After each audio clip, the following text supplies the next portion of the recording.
Do, do,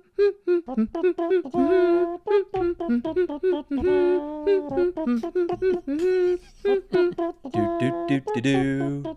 Welcome to the Friends with Benefits podcast, a business podcast about revenue-generating partnerships, not a podcast about business time with friends. We're your co-hosting couple. I'm Jason. And I'm Sam. Welcome to the show, friends. Welcome back to the show, friends. We are just cruising along with this podcast thing, having an absolute blast. Had a good friend last week, Sangram, and loved that conversation. We're here in Montana in the depths of summer, just having a good old time. Sam? Hello, love. Hey. How are you? Hey, friends. Happy to be back.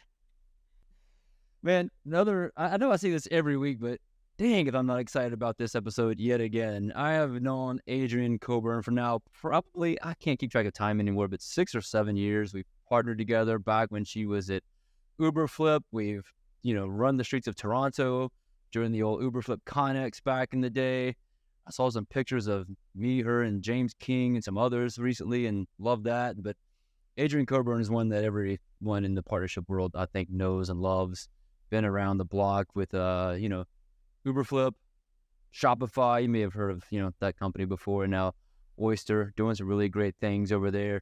And one of the things I love about her bio, which I typically don't like to read, but she's driven by the desire to bring people together and find ways to create value through unique business relationships, which is what we're here to talk about. Welcome to the show, Adrienne. Thanks for having me, guys. Total pleasure. Yeah, Adrienne, you were one of the first to welcome me into the partnership community, so thanks. It's great to see you again, and we've both had babies since, so we can talk about that as we continue. But man, good to be here. So we like to start the show with a little bit of a fun question, but in your opinion, Adrienne, what does friends with benefits in the context of business partnerships mean to you? Get to throw in the context on that one. Yeah, I've given this some thought in the past, and I've listened to your show. I think for me, this is like, if you picture those jumbo gyms that you used to go to for team building, and there's those walls that you had to climb, and if you're someone like myself who's not necessarily athletic, you couldn't hack it alone. You needed the team. It was the team building that was the part of it, right? So I kind of think of it from benefits and context of partnerships. It's like, you're going to boost me up, I'm going to pull myself up, and then I'm going to pull you up, and then we're going to do it again on the next hurdle. And I think that for me, outside of like kind of the obvious partnership elements that we do every single day, it's that boosting, pulling motion. Like Jason said, we've known each other for years. Honestly, the amount of actual partner actions we've done together, probably the ROI we've brought our businesses is maybe not even that high. I think I met him in a Ferris wheel in Vegas. We kind of decided that we were going to be partners, even though there might not have really been a partnership there to be had. But over the years, we've definitely done that like boost of each other. We've pulled each other up, whether it's a new job, introducing to a partner we're trying to get into. Recently, we just upgraded and Reveal. I credit it to Jason in my follow-up email. So hopefully he got the credit for that. But, that kind of like acknowledgement, you're better to do it with than without, and kind of not try to hack it alone. That's lovely. Man, that might be the best answer yet. Yeah, I love the boosting and pulling. I love the analogy of the obstacle course. The ropes course is the hard one where you definitely need all the help. So, but it's good stuff. So let's just jump right into it. You're in the business of relationships, and you've been doing this for a good while. So you've managed some partner programs that have a good amount of partners. So I kind of want to talk to you about relationships at scale, if I may, right? So Shopify had, however many thousands of partners, maybe bajillions. I can't count that high. Oyster's got about 60 plus on the marketplace. Uber had a ton, so talk to us about how you prioritize, mass relationships at scale and while making them all feel a part of the team, so to say. Yeah. So my thinking on this one has definitely evolved over time. I used to think of it very much as like your partners are your family. And while I agree to that to some extent, seeing programs completely operationalized and at scale, as I did at Shopify or even somewhat at Oyster that I'm seeing, you have to be realistic. It's like that 80-20 rule lives on and it's real. And I think being able to look at that 20% as your family and 80% as your buds is really how you have to look at it. But I think the key thing is like that fair value exchange and that expectation setting from the very beginning. So, if you're just going to be buds, that's fine. As long as everyone understands that, as long as I know what am I getting from this relationship and what are you getting? And then obviously that fair value exchange, as it gets to that 20%, that really be able to like go deeper with those guys, it's going to look a lot different. It's going to be a lot deeper. But having that generalized understanding there right from the beginning kind of keeps that like family relationship, even though it's a little different, it maintains that trust, which is what family is really. Yeah, no, it's good. Have you seen it effective in moving those like friends in that 80% to the family of 20%? And if so, like what's worked for you? Yeah. I mean, being a gal of analogies, I guess, in this episode, but I kind of think of like, it's like 85, 15, where it's like you leave a buffer there where you can pull someone up. Once again, pulling someone up.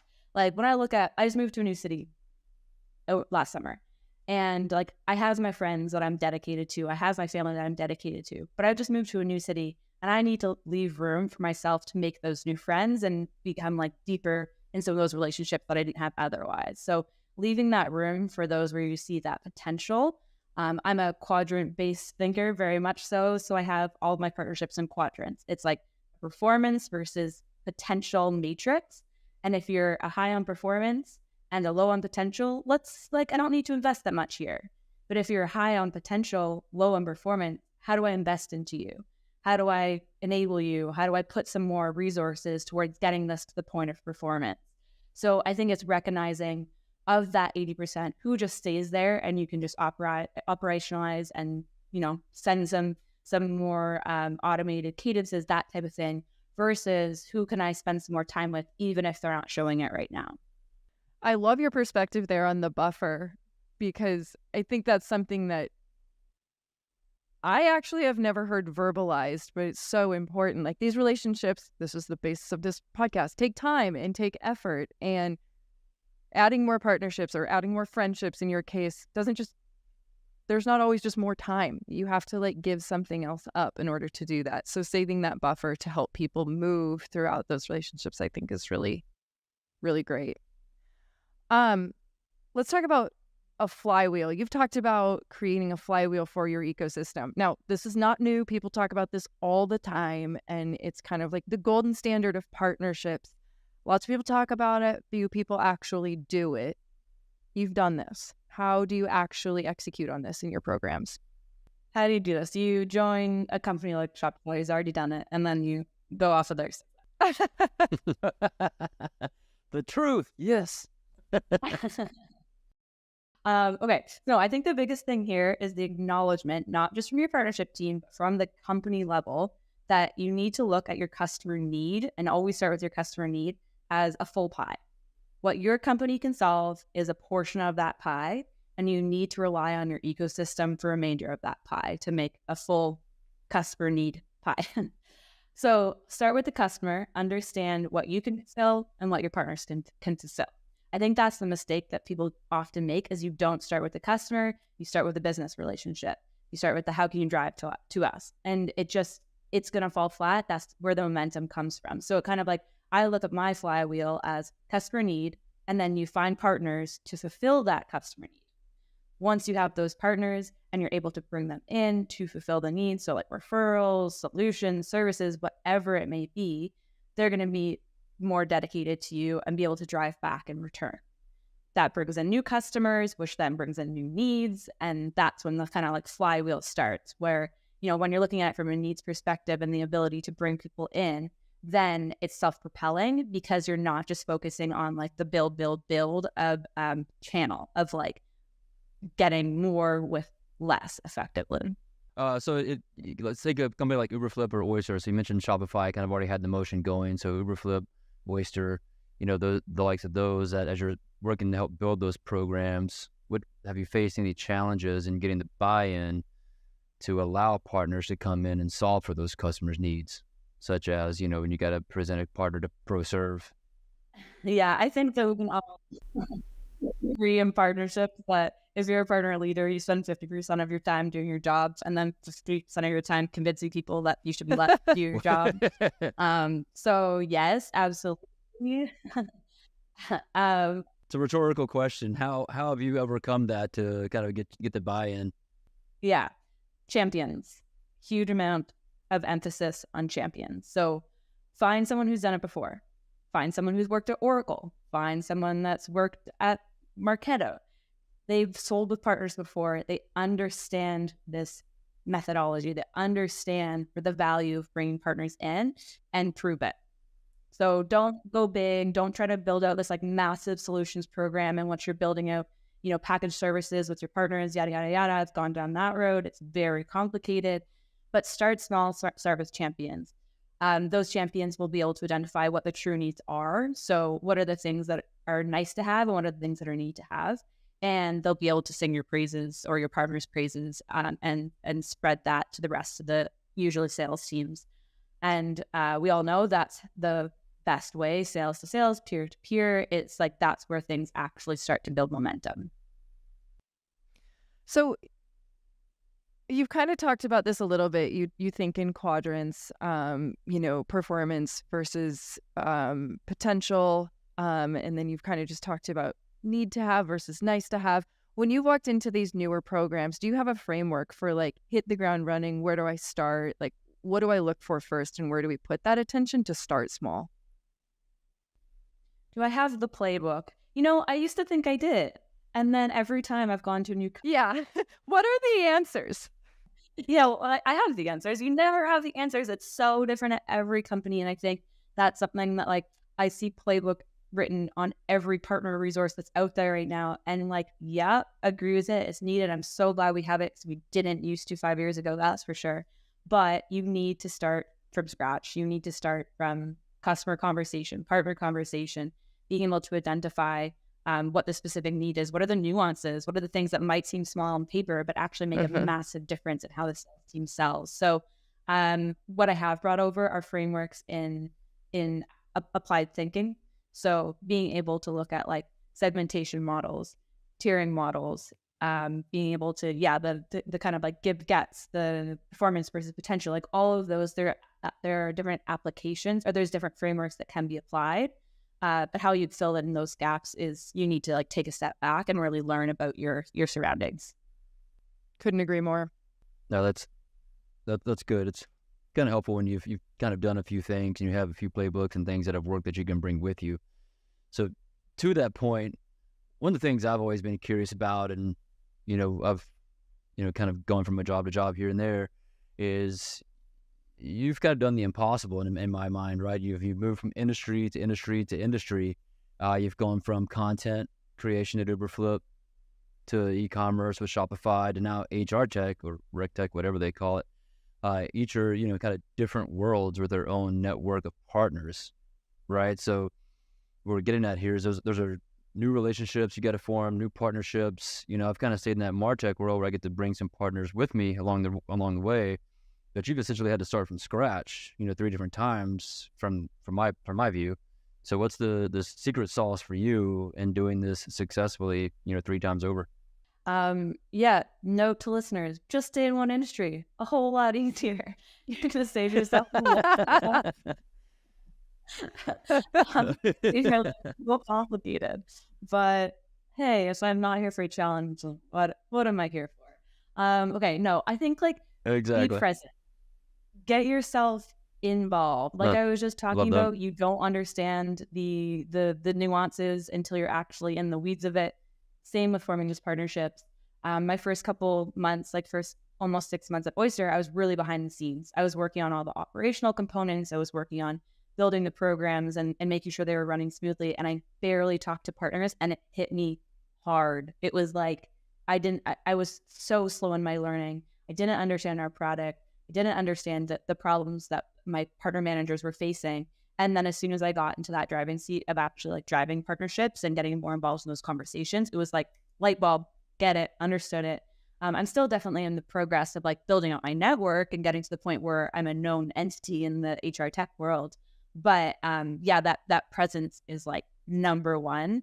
Just be a familiar face, familiar brand, put yourself out there and kind of like do things without the expectation of things in return. Like have a conversation with someone that doesn't necessarily have a outlined agenda with like action items to follow, but simply for the relationship building component. That stuff takes time, but pays off in dividends for sure. No doubt. And I know part of that being present is, that actively listening. So I'm sure you spend a lot of time just listening to what your partners want, to their needs, to what your team needs and wants. And to your point, you got in that driver's seat and made the direction which you're going much easier through that listening.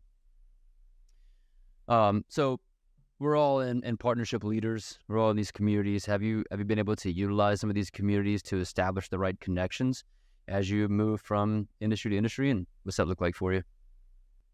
Yeah, you know what? I don't actually use PLM that much of a industry connection networking component, but more from those frameworks, methodologies, personal connections, career development connections, those types of things. So I wouldn't say that I've used partnership leaders as a community itself that much to network within my own ecosystem. But community in general, absolutely. I mean, going to an event, it's getting in front of people. I kind of take the, like both in partnerships and in like my everyday life, I just take the kind of methodology of like just being there, just being present, showing, being consistent. I don't know if you watched New Girl, but there was an episode where like she's at a wedding trying to pick up a guy and her like whole strategy was like just to be there. And that's definitely the present. That's what I do. I'm just there. I'm consistently there. And it sounds creepy and weird, but I feel like that's who I am as a person. I'm a very like just there, put out the vibes. I'm just there. I'm just there giving out vibes. Yeah, I'm not like the loudest person in the room. I'm not necessarily the person that's like on stage taking the mic, doing every single talk, but I am consistent and I do what I say I'm going to do. So I think that's been like the biggest thing for developing network for me. Man, I feel like it's so simple, but people don't do that. It's like, it's very obvious that you just show up and you execute over and over and over. And that is the playbook, really. Yeah. So I can see how that would pay dividends for you. Showing up is half the battle. Yeah, and then the other half is executing. So there you go. You've got 100% of the equation. There's the counted playbook. For. We solved it. Done. So it's very clear, Adrienne. Yeah, there it is. Podcast over. Anybody that has been in the same room with you or has heard you speak, listened to you on previous podcasts, they know that you're extremely articulate and very well spoken. What advice do you have for women or generally partner professionals to elevate their executive presence, if any? Well, first, that's very flattering. I don't always feel that way, so it's nice to hear it. But I think that kind of goes to my advice that I would give. I'm not a natural public speaker. I get very nervous. I guarantee you I'm going to black out this entire conversation and I'm going to have to listen to the podcast to know what we talked about. Like, Will Ferrell from Old School? I don't. Like, the nerves are real. Like, I am a very nervous public speaker, but I know that about myself and I play to it. So I prepare like crazy. If I'm getting up and doing a talk to a bunch of people, I'm not just putting some things on a slide. I am writing speaker notes. I'm rehearsing those speaker notes. I have like key sentences that I've memorized. If I'm going into an exact conversation with people on my team, I have like, even if I've just sent over like a really succinct agenda, it's like I have an agenda. Like it is like point by point agenda of what I want to communicate. It's like, it takes a lot of effort on my end, but I know that it pays off. And I know that about myself. So I definitely play into it. I used to do like, because I've always been like this, I used to do like improv classes and acting classes when I was growing up. And one of the things they would have you do is just like stand up on the spot and talk for 2 minutes straight. And then at the end, they would tally and you have a score of all the crutch words that you used. Did you say, like, whatever it is? And they kind of like embarrass you into never doing it again. And although we won't necessarily be doing those in like organized lessons these days, I encourage like the people that work with me, I encourage them, record yourself, listen to it, take note of your crutch words, of your cadences, of how it compares to others, and really try to like actively change it. That's so interesting and fun for a number of reasons. Personally, for me, is like my buddy Tim Washer is always telling me to go do improv, so it's good to hear someone in the space talk about it. But also can't encourage the listening to yourself speak enough. Early in my career, I was a public speaker who did motivational speaking. I did not live in a van down by the river, but I did spend a lot of time listening to myself talk, and I was like, wow, that's what I sound like. That's how many ums and likes and so's I say. And that's, you tend to work on some things, and there's a lot of value in that, especially if you're one who's not comfortable on stage, not used to hearing yourself talk or, expressing your thoughts, and you tend to talk a lot faster than you may think. You have a lot of filler words, and, it's good to kind of evaluate yourself and know where you're at, to your point. And I want to have a follow-up question on that too. This kind of goes back to what we were talking about earlier with you, how you've changed industry to industry. So first of all, when you get into partnerships, it's kind of like, oh my God, what the hell are we doing here? This is a very odd discipline. And then you get into a new industry and you're like, and what are these people talking about? And how does what I do fit into that? And then you have to be articulate on top of all of that. And so you just talked about how you're highly prepared, but how have you combated, we'll call it imposter syndrome, as you've entered new industries, new roles, when maybe you don't have all the knowledge base to super prepare? Yeah. What happens when you can't prepare? Oh man, type A's worst enemy. I think it's a matter of knowing to say when you don't know, leaning on your team. I have a couple people on my team where if I'm in a meeting with, doesn't matter who, my CEO or anybody, I'll say, I don't know the answer, and you answer that one. Like being able to really understand what you know when you don't know is an important one. I don't want to pretend I know something, and I think that's where people conflate between like imposter syndrome and just truly not knowing. Like, I think that we're gonna get this like when you feel you don't know, you think you're having an imposter syndrome. Sometimes you truly don't know, and sometimes you need to lean on others, and other times you're like my thing I always tell myself is if they're asking you to do it, it's because they think you can do it. And so like going in with that kind of like gumption behind it, being like they have no doubts in their mind that I can do this, so that means that I probably can. And then the other thing that I do, especially when going into new industry, is, as I've said a couple of times, just listen to podcasts, read everything you can, build little pockets in your brain of this knowledge that you can draw on over time. And even though I can't prepare for every conversation, I can have that kind of like back pocket. I think it's full circle too, because it goes back to your definition of friends with benefits of how can we help each other out here. So if you don't know, it's okay to pull in your network and ask those around you. So way to stay true to your definition.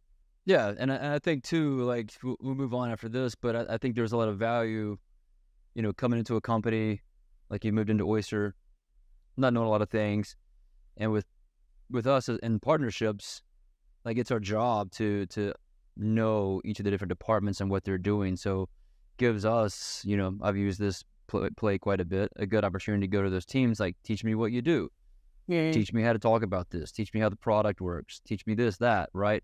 And so you kind of build that relationship by going to them and valuing their expertise and their knowledge to be able to bring that into what you do, simply by going and saying, I don't know what I don't know, teach me the ways. Gives you a chance to build that relationship, but also gives you the chance to learn as well. So I think that's a brilliant play for us in partnerships. Yeah. And I mean, it plays into the hand of ask them. They want to be that person for you, so it gives them the space to be. Absolutely.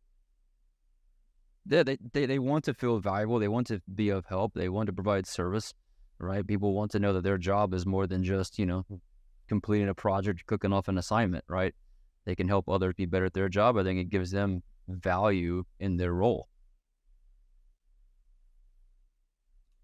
So we recently talked to a good friend of mine and also just became a new dad. Congratulations, Mason Cosby, about being a T-shaped marketer. I believe we've heard you talk a little bit about that, or seen you talk about that somewhere. And how has that impacted your career? And talk about that, a bit in the world of partnerships and how you've, kind of put yourself out there as a T-shaped partner professional marketer. Yeah. Yeah, I have a really mixed relationship with T-shaped because I, by nature, I've kind of mentioned, I'm like my sister likes to mention as frequently as she can that I'm exceptionally average, is what she likes to call me. I'm Wow. very adaptable in most things in life. Only a little sister can tell you that about yourself. But no, I think it is a good thing. It means I'm well-rounded. It means that I've tried lots of things, and I'm decent at a lot of things, and I am not an expert at any one thing. I've been snowboarding every winter since I could walk, basically, but could not tell you that by looking at me snowboard, and that's fine. That's who I am. But I think that being able to have that in your career, you have to recognize that about yourself. And that's where the T-shaped thing, I've always had a bit of a struggle with. I don't want to be an expert in one area. I want to dabble. And that's why partnerships is amazing, because you don't have to be a marketer or a customer success person or a salesperson. You can be all of those things all at once. So my recommendation on the T-shaped methodology within partnerships specifically is, if you're wanting to have your growth trajectory within partnerships and that is what you want to do, being able to navigate all the different elements like agency partnerships, tech and integration, strategic alliances, really being able to have an expertise in all of those areas throughout your career, if what you want is to progress to a management level. Because as soon as you get that management level, you have to have the ability to do very, very fast context switching, where you have to be okay, in this conversation, I'm the expert on agency partnerships, and in this conversation, I'm the expert on tech partnerships. So being able to have the knowledge of how all of those work together is essential. And then using things like partnership leaders to be able to then pivot and go to partnership leaders and be actually, I don't really know that much about this deep of the T. I need someone to help back me up here, but having that base knowledge that helps you navigate. I just had a light bulb moment there.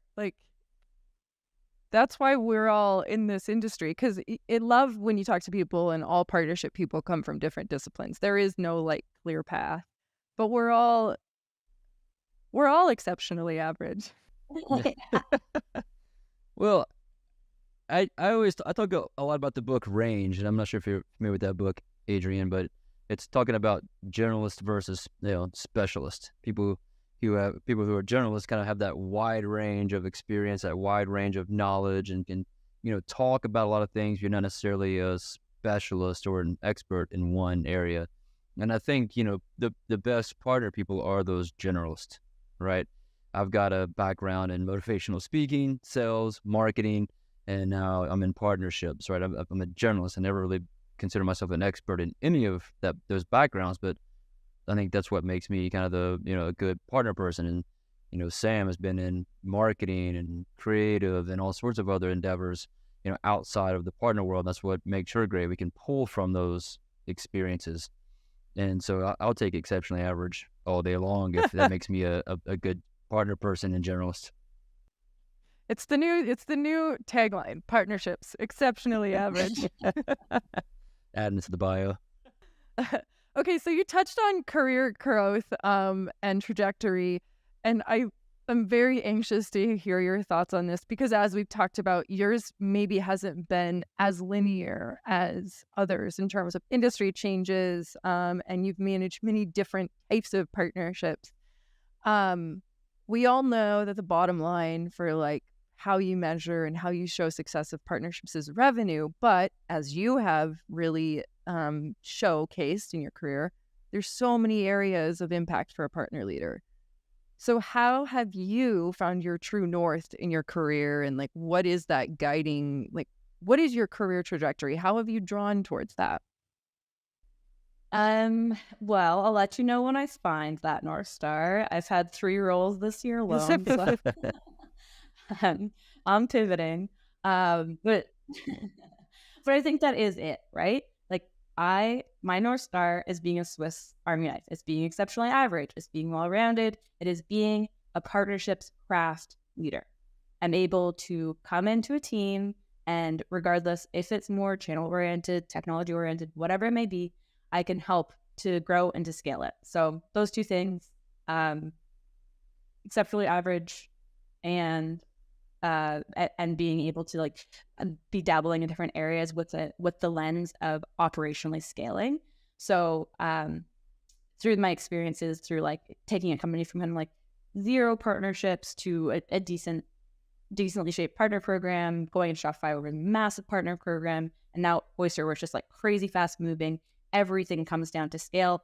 Everything comes down to really efficient operations. So I'd say like if I were to pitch myself to somebody new, that would be it. Whether it's like a startup, whether it's a full-fledged company, it's the operational efficiency piece. But it's also like knowing your trajectory, knowing that like my North Star, I have no intention of being a CEO. I do not want to own a company. I like getting my paycheck from somebody else in the mail or over email. Like I think that knowing that about yourself helps you to then orient towards that trajectory and find things along the way. Like, what if you just want to be a product manager and you don't want to manage people at all? Like, don't worry about the people sides. Like, don't worry about that. Concentrate on your operational efficiency skills within the lens of product management. So I think that has really helped me as well to be able to say my trajectory is growing within partnerships, and that is all. Man, I was just having this conversation with somebody else the other day too, and I find it so interesting how traditionally to show success is you get promoted, which often comes with people leadership. But those two things are not the same. Like just because you're good at your job does not mean you're going to be a good people manager. And that's okay. Like there are ways to grow in your career and really hone in on your craft and become an expert at what you do without managing people. And I think that needs to just be said more and more. Yeah. I think that's good for a lot of people to hear too, is like we place these C-levels or these executive roles kind of on a pedestal and it's kind of like the end all be all when maybe it's not. Right. I think back to a conversation we had a long time ago, Sam, with our friend Spike, he could go start his own company, be his own CEO. And he's like, no, I want to be right in this spot where I'm at, like this level of leadership that I'm in. I don't need to go to the top. And that was good for me to hear as kind of we were, on a new trajectory in our own careers, to think that someone like that, it was fine with being, maybe a director or a VP kind of thing and didn't need to go to the top. But I think there's a lot of value, again, and like to what you said earlier, Adrienne, knowing yourself, your values and strengths and weaknesses and where you want to be. So I love that. I think it's worth, Yeah. And I think it helps you set your boundaries too, right? It's like, I don't want to be in a role that's going to require me to work all hours. I don't. That is a no-fly zone for me. I sign off at 4:30. Thank you very much. And I think it's like, that means that I have certain limitations to my career. That means I probably won't be a VP at a big company. It means that I definitely can't be a CEO. And that's fine, because I know that for me, that is not something that I'm willing to sacrifice, is that like time with my family, that time to myself, in order to like get to a different degree of my career. And that's not for everybody, but it's definitely for me. And I've just like with time become to know that and own it and work towards that. Man, okay, I have to go there.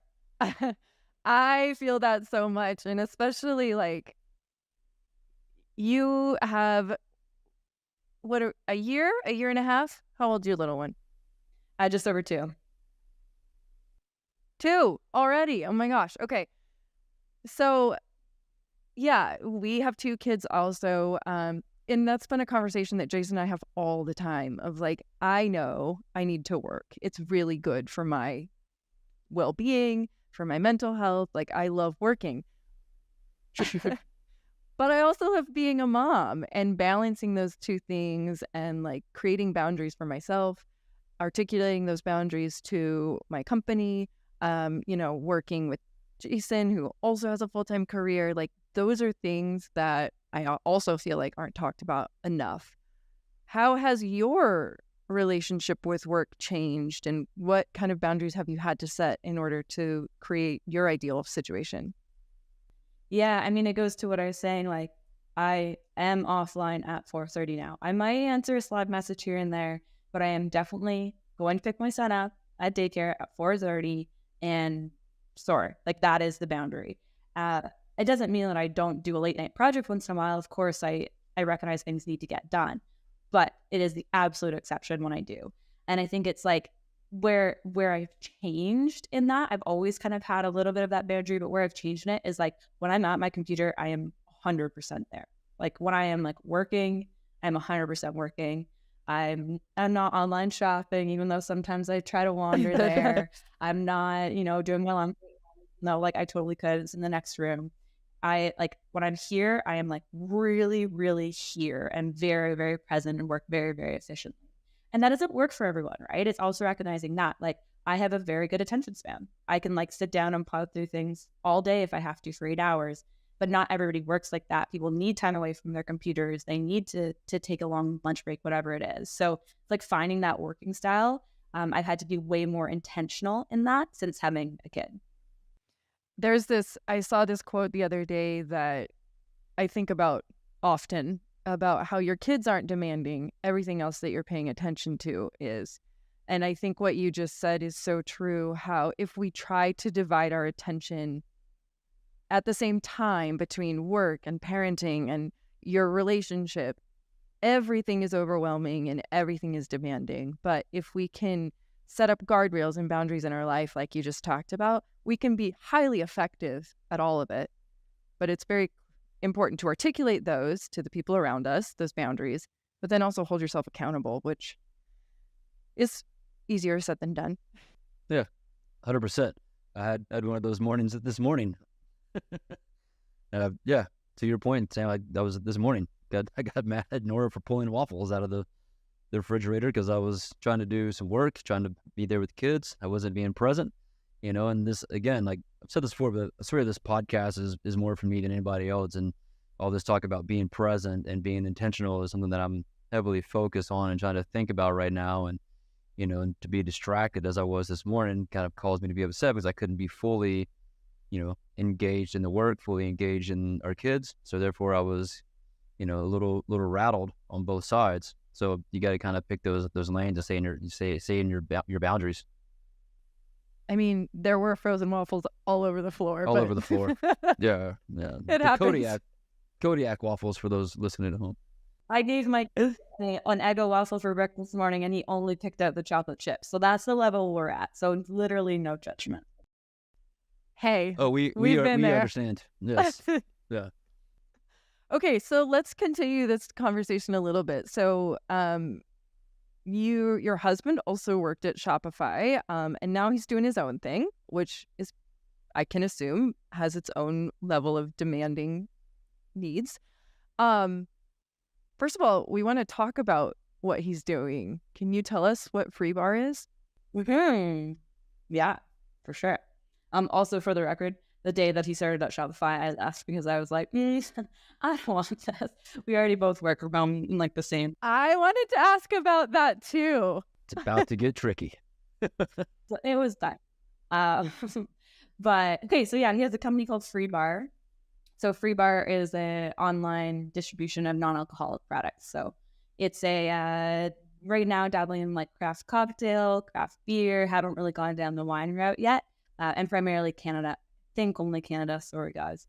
But yeah, just really like riding this trend. We tried. I tried to order some. Okay, special delivery coming your way. But yeah, like awesome. The trend that's happening right now that I swear is not a trend is like this is the new wave, and I know you guys are all about it. It's like different version of healthy living. All of a sudden, people are like, "What? Alcohol is bad for you?" Huh? It's kind of like when people figured out cigarettes are bad for them. So does that mean you guys are on the? Are you both on the NA train as well? I love a cocktail. Not gonna lie, I definitely my drinking has decreased no judgment here. Significantly since he has stopped drinking. Our date nights are no longer at the brewery, but no, I still will drink. He is completely Well, let's call it California sober. But yeah, he's on the NA. That's amazing. So funny. I've been doing it since January, and I think Sam, you picked it up shortly thereafter. But it's been pretty great, and it's funny. We were just talking about this the other day. Our date nights are a bit different. We're not going out for that, cocktail happy hour to kick things off anymore. Big athletic brewing guy, which I saw on the Free Bar site. So really cool to see that. Okay, so you guys are jointly managing parenting, careers. You have a high-profile career, which you're very invested in. He's running a business. That's a ton. Can you talk about like how you guys are managing that and setting boundaries for each other? Yeah. I mean, it's come up several times, but intentionality, it's just like, I mean, first and foremost, this is a learning curve. Like being able to balance these different elements. He also just took on a full-time job, heads up, on top of all this. So it's a lot. It's like, it's no doubt a lot, and we're not nailing it. But what works for us and what we see really working is this concept of intentionality. We used to be very like cool, free people, call me up the tab, we'll go out and grab a drink, whatever it is. And I'm not like that anymore, and that's okay. That's the stage of life. We have to be intentional with our time together. We have to be intentional with our, trio time with like us and our son. Intentional for time apart, like me having alone time. I have to be super intentional about that. Never mind intentional about all the work elements, being able to set those boundaries. I think the biggest thing for us is intentionality behind division of labor, household labor. So being able to not just like see how it goes, because if we just like see how it goes with household labor, we can kind of guess how that might go. So, being able to have like really own swim lanes. Like if you are signing our son up for gymnastics, you are owning the sign up, you're owning the scheduling, you're owning the getting him there, really being able to to go deeper and more intentional into who's doing what around the house has been like game changer. Love that. There's always the question around here is like, you want to pick up the kids or should I pick up the kids? How do we diversify our jobs here at the house? Yeah. But I think the other part of that is you just said it, talking about it and not making assumptions, because that's where, as they say, you make an ass out of you and me. Yeah. I love the whole thread of intentionality here. And like, that's something that we got into with Sangram last week as well. And like, living a life of intention, living a life of purpose and doing everything, with that intention kind of gives you a better path forward. Sometimes boundaries are good and boundaries can be set with intentions. And that's kind of, again, I've mentioned this in the podcast before, but kind of the path to peak performance is having those boundaries and having those intentions. So, absolutely. Love it. We're going to bring this in for a close. And since you've listened to the podcast before, we like to end with a little bit of a fun question or fun ending. We're going to try something a little bit different with you today. Okay. We're going to go with some rapid fire questions. Sorry, we didn't know you were such a planner. No, we're gonna rattle the cage a little bit. No, I'm kidding. It's nothing hard.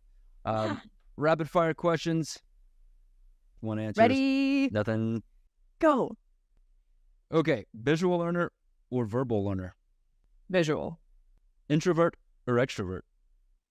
Introverted, extrovert. Fair. Yeah, there you go. You just said that. Yeah, fair enough. Win the lottery or land your dream job? Win the lottery, baby, for sure. There we go. Now we're talking. Speed or accuracy? Accuracy. Call or text? Text. Don't call me. Thank you. Why do we even have a call function? Concert or a sporting event for a date? Concert. Friends or benefits? I don't even know what that means. Take it as you want it. Well, this has been truly awesome. Adrienne, it's a pleasure every time I get a chance to speak to you. Likewise. Absolutely. Thank you so much for joining us today, and for your vulnerability on being a working mom. And I mean, your expertise in the industry is super valued, not only by us, but everybody we talk to speaks your praises. So thank you for joining. Thanks, guys. It's been a lot of fun. Absolutely. Thank you, friends. Go be present. Go be intentional. See you next time. Do,